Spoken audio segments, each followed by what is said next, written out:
ناظرین، آج کی اس ویڈیو میں ہم تاریخ اسلام کے عظیم جرنیل صحابی رسول سیدنا خالد ابن ولید کی زندگی کا احوال آپ کے سامنے رکھیں گے۔ مگر ویڈیو میں آگے بڑھنے سے پہلے اگر آپ ہمارے چینل پر نئے ہیں تو آپ سے درخواست ہے کہ ہمارے چینل ڈسکور دا نالج کو سبسکرائب کر دیں تاکہ آئندہ جب بھی ہم کوئی نئی ویڈیو اپلوڈ کریں تو اس کا نوٹیفیکیشن آپ تک پہنچ سکے۔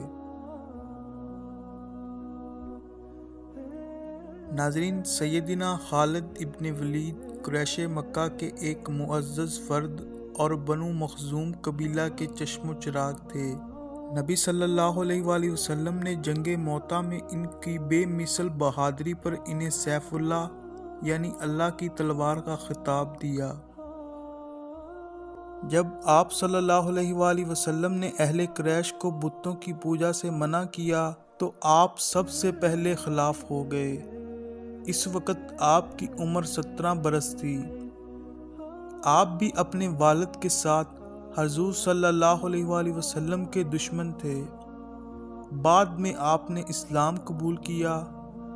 سیدنا خالد بن ولید نے تلوار کے سائے میں پرورش پائی، اس لیے وہ بہت پھرتیلے اور نڈر تھے۔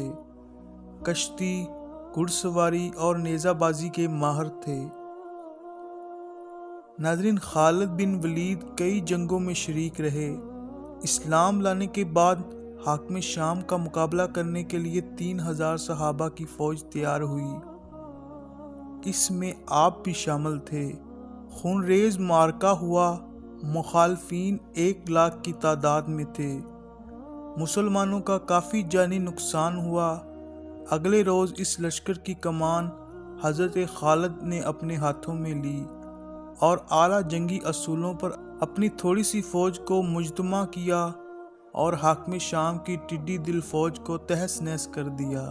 نبی پاک صلی اللہ علیہ وآلہ وسلم کی وفات کے بعد خلیفہ اول سیدنا ابوبکر صدیق کے دور میں آپ اسلامی لشکروں کی سپہ سالاری کے فرائض انجام دیتے رہے۔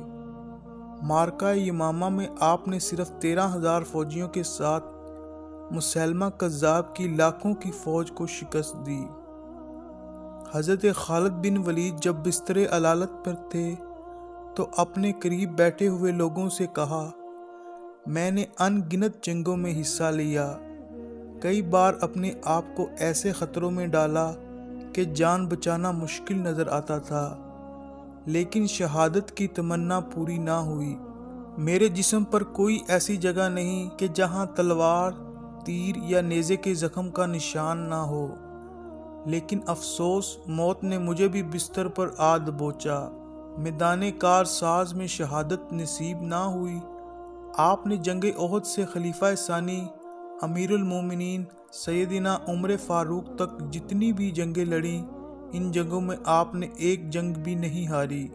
سیدنا خالد بن ولید انتہائی اہم شخصیت کے مالک تھے۔ مرتدین زور توڑنے اور سود و عراق اور شام کو فتح کرنے میں جو کارۂ نمایاں آپ نے سر انجام دیے وہ تاریخ میں بے حد اہمیت کے حامل ہیں۔